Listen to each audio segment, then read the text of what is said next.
I'm about to share 3 verifiable statistics from official UK government sources, the OECD and Eurostat, that highlight 3 serious challenges facing UK residents today. Now, these aren't opinions or cherry-picked data points, they're official figures that paint a worrying picture. But here's the important part, okay? This isn't about doom and gloom. It's about understanding reality so you can make informed decisions about your future. And by the end of this video, I'll show you exactly how building location independent skills can give you options that previous generations never had access to. So, statistic number 1, the UK's health and longevity challenge. All right, let's start with lifespan longevity. According to the latest ONS, that's the Office for National Statistics data, life expectancy in the UK is 78.8 years for men and 82.8 years for women, giving us an average of about 80.8 years.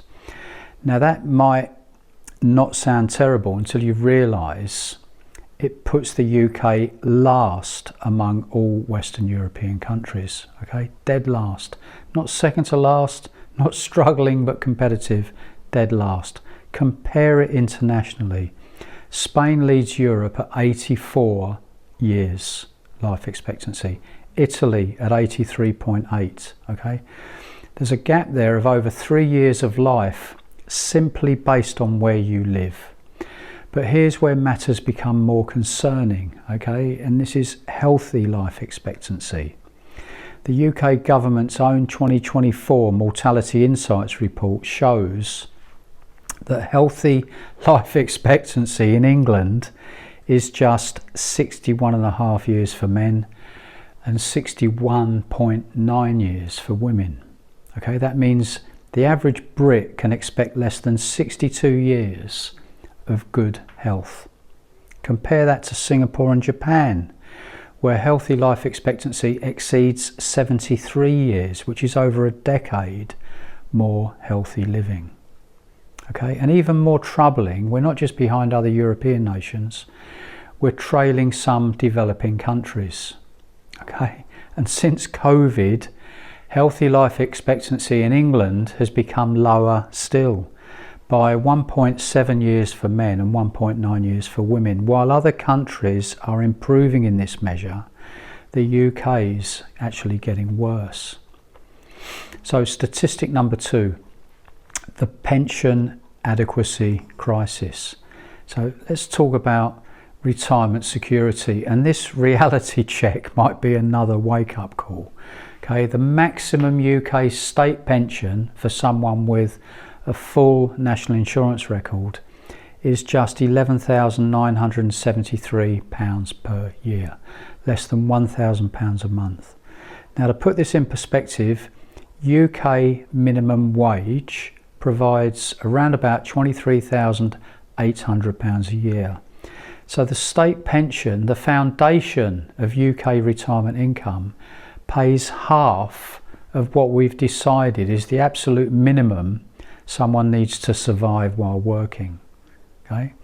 Now, according to the PLSA, that's the Pensions and Lifetime Savings Association's retirement living standards, even a minimum standard of living in retirement requires over £14,000 annually for a single person. The state pension doesn't even meet that basic threshold. So if you want a moderate retirement, that's the next level up, which includes a 2-week holiday in Europe each year and eating out occasionally, you'll need £31,300 a year. Now, that means you need to find an extra £19,000 per year beyond the state pension just to live modestly, okay? And that's after tax. So for a comfortable retirement that maintains something closer to a middle class lifestyle, you need £43,000 annually as a single person. The state pension covers just 28% of that requirement. And figures for couples are equally depressing. Meanwhile, according to recent European pension studies, Luxembourg pensioners receive over £4,000 more per month than UK pensioners. Iceland pays an additional £8,000 a year. And even accounting for cost of living differences, the UK ranks 15th among European countries for pension adequacy. That's 15th. It's behind Bosnia and Herzegovina, behind Cyprus, behind Ukraine, a country which is literally at war right now. Now, Statistic 3, rising taxes. Here's the third challenge, the UK's tax trajectory. According to the Office for Budget Responsibility, the UK's tax burden is set to reach almost 38% of GDP by 27-28. Okay, now that's the highest since the post-World War II reconstruction period, when obviously the country needed serious money for rebuilding. Now, for higher rate taxpayers, the reality is stark. Once you earn over more or less £50,000 a year, you're paying 40% income tax. Above £125,000, it jumps to 45%. And there's an effective 60% tax rate between £100,000 and £125,000 because your personal allowance gets withdrawn, okay? But here's what makes this particularly challenging. You're paying these high rates into a system that, as we've just seen, delivers shorter lifespans, fewer healthy years, and inadequate pensions compared to international standards. Meanwhile, countries like Portugal offer tax breaks for skilled migrants. Italy has introduced a 7% flat tax option for certain residents, and multiple European countries provide preferential tax treatment for location independent workers. Okay, so let's talk about the opportunities and options, all right, that location independent skills provide.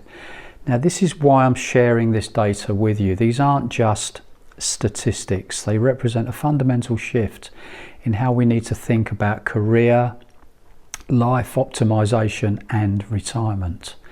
The solution isn't necessarily leaving the UK permanently. It's about developing skills that give you options, okay? Location independent skills. Now, when you can work from anywhere, you can access countries with longer, healthier lifespans, benefit from more favourable tax jurisdictions, build retirement savings in systems where you're better treated, and maintain your UK connections while optimising how and where you live. Right? The remote work revolution has made this possible for more professions than ever before. Whether you're in consulting or marketing or design, programming, writing, coaching, or dozens of other fields, the technology exists to work globally while serving clients anywhere. The key is developing skills that matter, okay? These are abilities that create value regardless of your physical location. Skills like digital marketing and sales. Every business needs customers, and the internet has made customer acquisition truly global. Content creation and copywriting. The demand for quality content continues to explode across all industries. Software development and no-code solutions. Okay, the digital transformation is not slowing down. This is a big one. Online education and consulting and coaching. All right, your expertise and experience have global value. Digital project management. So remote teams need skilled coordinators. And the beautiful thing is, you likely already have knowledge and experience that could be packaged into location independent income. Most people just don't know how to make that transition. So here are your practical next steps. Now, this isn't about abandoning the UK or being unpatriotic. It's about taking control of your circumstances in a time when that's actually possible. Okay, you can start building location independent income while keeping your current job.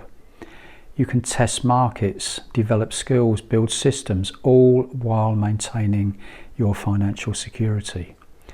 The statistics we've looked at today aren't going to improve by themselves, and if anything, demographic trends suggest they'll get worse. But you don't have to be a passive victim of geographic circumstances. The tools, the opportunities, and the global demand for skilled professionals have never been better or higher.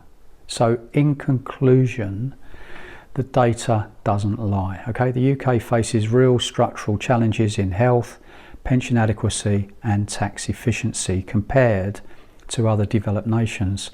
But unlike previous generations, you have options. Okay, the question is, will you develop the skills that unlock those options, or will you hope the system somehow miraculously improves on its own? If you want to explore how to build location-independent skills specific to your background and expertise, there's a link to check out below. Wishing you well, live long and prosper. Thank you very much for watching.